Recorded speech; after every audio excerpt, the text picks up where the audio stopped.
I think it's very easy when we're talking about the NFL. Offense is just simply more important than defense. You need an offensive mind. Dan Quinn has now been hired. He's 53 years old. He's a great guy. A middling coach, got to a Super Bowl. Other than that, 500, good defensive coordinator. It's not that I'm anti-Dan Quinn. He's a good football coach, an exceptional leader, but defensive head coaches just don't have success. That's the reality. And we're going to run the numbers, but just quickly, Amal Shaw, Dustin Sweetelson, I'm Patrick Maher, just to give you a few primers, and then the big guy's going to launch into his dissertation here, which I can't wait for. Super Bowl, again, being played between two offensive-minded head coaches this year for the 5th consecutive year.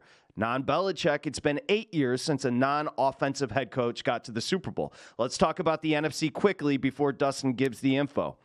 The NFC, of course, the conference the Washington Commanders are trying to win. The NFC title game has been competed for by offensive head coaches in 6 straight years. 12 coaches in a row, 13 of 14 offensive backgrounds over 7 years. That's damning if you're hiring a defensive-minded head coach today like the Commanders did. Big guy, on to you.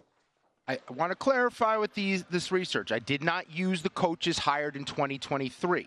When you think about when a coach is hired to take over a program, for the most part, there are outliers like Steichen and D'Amico Ryans, but a lot of these guys are working with a rebuild. When you look at Sean Payton and Jonathan Gannon, what they went through, I want to give them a chance to work the data out so maybe things can even out in the end. So we started with 2022 with that hiring process and how those coaches have done over the course of 2 seasons, because your expectations should be first year's probably not going to be good, but second year we want to see some growth.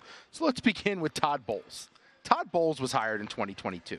He has shockingly made the playoffs in 2 seasons. Had Baker Mayfield this year, Tom Brady the year before. What's he doing this offseason, though? He's looking for a new offensive coordinator.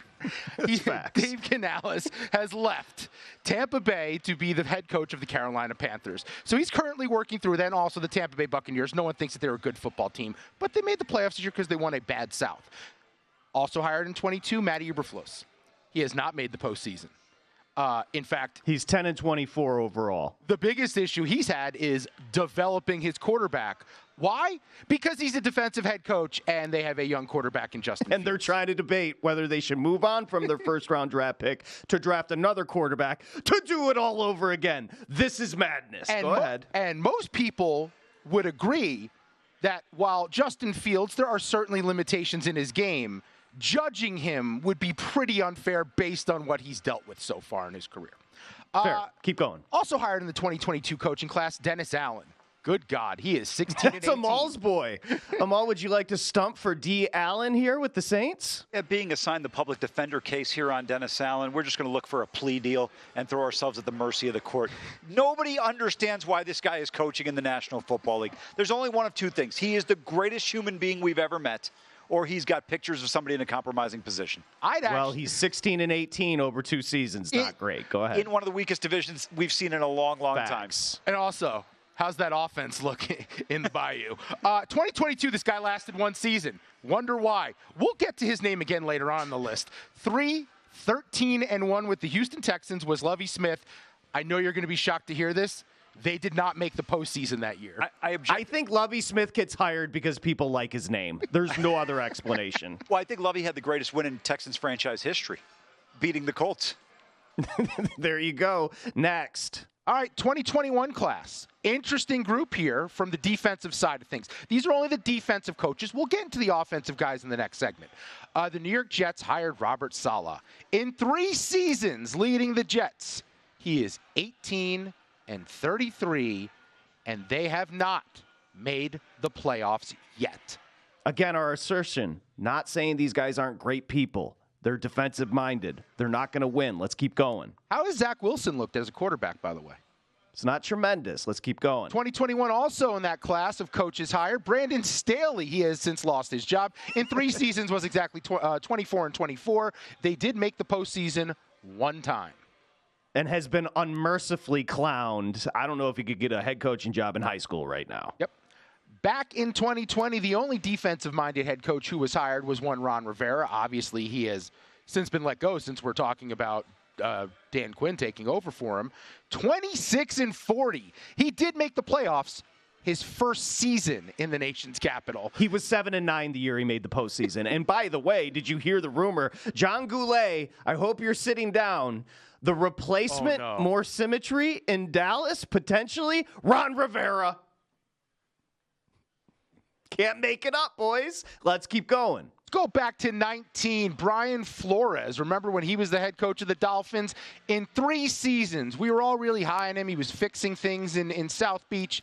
Well, they only went 24-25, and not once did they make the playoffs, and he's currently suing the NFL, by the way. Well, it's the best we've seen so far, Amal, is 500 with Todd Bowles at 17-17. You can't make this up. Made the playoffs twice. It's daily comparable record, but these guys haven't gotten them anywhere. By the way, in Brian Flores' defense, ownership is asking you to shave games. That's true. That's true.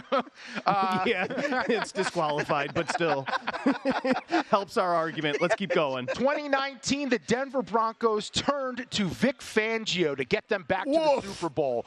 My man, in 3 seasons, went 19-30. He needs Afrin. He can't even smell the playoffs. Who saw Vic Fangio failing as a head coach coming? Oh, sorry, everybody. Next. 2018, Mike Vrabel, 6 seasons, made the playoffs 3 times. He skews our numbers here because he is such an outlier based on what we've seen. He went 54-45 over 6 seasons with Tennessee. It's messing up with our data, but it's fine. We'll work with it. It's not really, though, because he's unemployed and there were 100 openings and he was not hired. So also, there's something here. He got to coach against Frank Reich, Urban Meyer, Doug Peterson, among others. Factual. And by the way, we do need one outlier or we'd all be arrested for a murder right now because this is conclusive. Let's keep it going. All right, we'll cruise through these. 2018, Matt Patricia, I don't want you to have flashbacks. Things are going good for the Lions, Patrick. 13-29-1 over 3 seasons. In 2018. But can I say this? Matt Patricia was the worst head coach I've seen in 45 years as the Lions head coach, and they hired Marty Morningweg. 2018. Steve Wilkes got 1 shot at it. He went 3-13. Bye-bye. Next page here. 2017 class, we had 2 coaches hiring. One of these guys does skew our numbers. One of them helps our case. The one that helps our case is Vance Joseph. In 2 seasons, he went 11-21. Sean McDermott, things have been successful. 73-41 over 7 years. He's made the playoff 6 times. However, Amal, McDermott continuously becomes a point of contention because he's bounced early in the postseason every year. Every year. Well, they could only force 5 third downs against Kansas City this year in the postseason. Good defense. Yes, they've got the irony there is they've got an all-world quarterback and their defense is and he's a defensive-minded head coach. This is unbelievable. Keep going. Well, it looks like in 2016 no defensive head coaches were hired. However, in 2015 we have a couple of defensive head coaches hired. So we're getting dumber. In 2016 everybody figured it out. 2024 offense more important 8 years later and we're still hiring Dan Quinn. No offense to Dan Quinn. I'm sorry, Danny. It's just keep going. Rex Ryan, 2 seasons in Buffalo. He went 16-16 and never made the playoffs. Also hired in 2015, retread John Fox, 3 seasons in Chicago, 14-34, no postseason berths. Okay. Now, just pick out a couple that you think you'd like to add because we're not going to run through every one. Todd Bowles was the beginning of this list, and he, did well, made the playoffs twice. Let's remember that Todd Bowles is also helping our case here. 2015, he was hired by the Jets. Over 4 seasons, he went 24-40 and never made the playoffs once. By the way, quick question for you guys. 8 coaches hired this offseason. How many are defensive? Give me the answer. 5. Yeah, it's just What odd. is going on? So it's odd. We're going to come back with the offensive guys, right? Let me give you some numbers. 23 defensive head coaches have been hired, 2014 to 22. There's no Super Bowls on that list. There is 1 conference championship. It's from 2015 hire Dan Quinn, who led the Falcons to the Super Bowl and lost to the Patriots. The combined record, 527, 641 and 3. That is 45.12%. In 73 combined possible seasons for defensive-minded head coach, there were 19 playoff berths. only 5 coaches made the playoffs multiple times that were defensive head coaches. I am literally starting to feel bad. This is getting depressing. Again, we don't want to belabor this. It's not about we told you so, but we're talking about the merit of hiring an offensive-minded head coach. And today, the Commanders, of course, hired Dan Quinn, who is a great guy, a great leader. Everybody loves him, but he's very much a 53-year-old defensive-minded head coach and a bit of a retread. And again, Dustin just went through the information. Mal, you have a percentage as far as the postseason. I want you to run that back. And Dustin will just do a quick recap, but we're going to move forward. There's always going to be outliers. But when you're talking outliers, you're talking about something that's specific. Like Mike Tomlin is an outlier. He's a success story. He's won 73 and 100. He's won a Super Bowl. Everybody believes and agrees that Mike Tomlin is a tremendous coach. Sean McDermott's a bit of an outlier. 73 and 41, yet he has an MVP-like quarterback and hasn't made the Final Four yet. And again, you go back to the Final Four conversation, the Super Bowl being played this year with 2 offensive-minded head coaches for the 5th consecutive year. I just want to let that sit in. And if you remove Bill Belichick, who many believe, this side of Lombardi, the greatest head coach of all time, it's been 8 years. 8 since a non-offensive head coach got to the Super Bowl. This is just factual. What blows my mind, and Amal, I believe you said it during the break, these organizations hire firms. Bob Myers was brought in by the Josh Harris Group, and Rick Spielman was brought in by the Josh Harris Group to do a comprehensive search and paid so much money to figure out what they're supposed to do. The Harrises just spent billions of dollars to turn around and make a mistake that is so obvious. Start at the basics. If I'm pointing to Tomlin and McDermott, that's not a great part of your argument. That's called an outlier. It reminds me of the scene in My Cousin Vinny where they're like, a breakfast? You think? Good choice. And it's like, to me, Bob Myers and Rick Spielman like, guys, Dan Quinn sounds pretty good. I mean, how the hell do you come to this conclusion? I would rather take an anomaly, somebody you don't know, a quarterback's coach, offensive mind, somebody. Patrick, the numbers are right there. 19 out of 73 seasons, which Dustin did a great job of just kind of laying everything out. That's 26%. You mentioned it. No Super Bowl victories. Yes, make the postseason. 1 conference championship. And you know what he had? He had a great quarterback, an MVP in Matt Ryan. Also, he had Kyle Shanahan, who then went on to be an offensive-minded head coach. We talked about this yesterday, though. Remember how many guys from that staff became head coaches? Yeah. McDaniel was there. LaFleur was there. We can go on and on with Kyle Shanahan. Yeah, 4 guys. And we're talking about when Atlanta went to the Super Bowl, lost 28-3. Everybody knows. Can I also just recommend an idea? And that is, if you were sold on, we're going defensive-minded head coach, isn't that Evero guy that's now running the defense in Carolina? Isn't he like the young up-and-coming, kind of like DeMeco Ryans, that name? And DeMeco Ryans as a defensive-minded head coach, anomalous, just went to the postseason. Why would you go to 53-year-old Dan Quinn? Again, I feel badly about crushing him. I just want, for everything in my soul, Dan Quinn replacing Ron Rivera for Ron Rivera to replace Dan Quinn. D.C. in Dallas with Mike McCarthy. That would be... chef's kiss. Perfection. I believe in Utah they call it a wife swap. You're such an idiot. Anything you want to say to wrap up the defense? Because we're going to get to the offense. Yeah, the final numbers were win percentage, 45.12%, 19 playoff berths, 26.03%, 1 conference title among those coaches, 0 Super Bowls. Okay. Now, and just to give you there's a good lot idea, of offensive coaches, by the way. The last 6 defensive-minded head coaches to be hired are combined 62 and 83 in their careers. That's just a little capsule. Now, big guy, the offense. So we've got 38 head coaches to roll through here because things in 2022 might. We're not going to go through all 38. No. But look at the top list. All 3 of them made the playoff, or all 4 of them. I'm sorry, 4 out of. You got to tell us who. This is radio, big guy. Yeah. I'm doing the math in my head, though. 4 out of 6 coaches hired in 2022 made the postseason.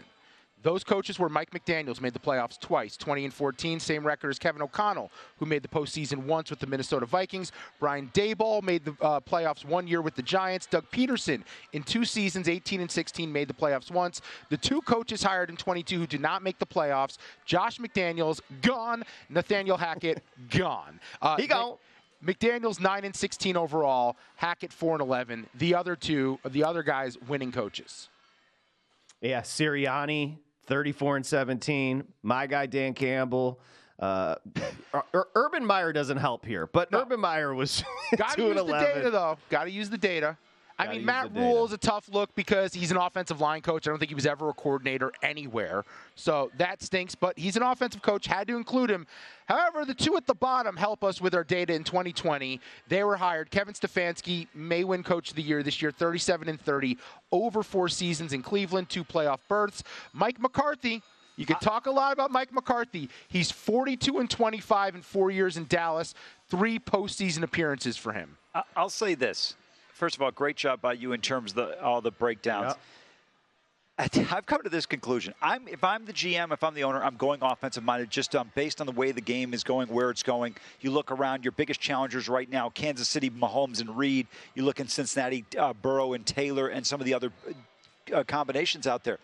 But I'm looking at these offensive coaches. Holy cow. They have found the unemployment line in their respective states. I mean, these are some bad coaches that have been out there. Dirk Cutter, Ben McAdoo, Eyes himself, Adam Gase.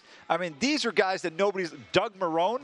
Real quick. Well, I think the point is just because you have an offensive background, that doesn't automatically suggest you're going to be – but we're saying you have to have an offensive background. Yes. That's the point. Yeah, absolutely. So on this first graphic, there are no Super Bowl winning teams. However, Sirianni did get the Eagles to the Super Bowl, hired in 2021. He's 34 and 17, made the playoffs 3 straight years. That's what happens when you get an offensive head coach, even though he is the donkiest donk of all the donks in the land. We can go to the next page, back to 2019. So in 2019, that was a cool move on the graphic. Did you see how it flipped? Never seen that before. Pristine. Bruce Arians, offensive-minded head coach, 3 seasons in Tampa, 31 and 18, 2 playoff berths, and oh, by the way, won the Super Bowl. Let's go down the list. 2019, Zach Taylor. I think I messed up his record. I don't think he's 37. No. Let's go back to Matt LaFleur, who wasn't even successful in his 1 year as an offensive coordinator with the Tennessee Titans and has gone 58 and 27 in 5 seasons with the Packers. Offense, baby. Offense. Okay. Look. Go ahead, Patrick. Sorry. No, please. I think the argument for why you need an offensive-minded coach is twofold for me. First of all, the game is geared towards offense. The National Football League likes higher scoring. The average consumer likes scoring. From a betting standpoint, people tend to play overs. You want to see teams do well from an offensive standpoint. The other thing, and this is the most important connection within the organization, the quarterback and the head coach are generally going to have pretty close ties. And if you have an offensive-minded head coach that is the ability to get along with the quarterback, that's going to bode well for you. And I think if you look at most of these successful partnerships, it doesn't matter who it is usually is tethered in with a situation where both of those people are able to coexist. Real quick, 2018. Happen to notice Frank Reich's record in Indianapolis? 40-33-1. And he stinks, but he's an offensive coach, so he won football games. Yeah, and then he lost Sirianni, his offensive coordinator, and was fired. And Sirianni went on to win 1 million games. How about the bottom of this list, the last 2? Sean McVay, 70 and 45, won a Super Bowl, 5 playoff appearances.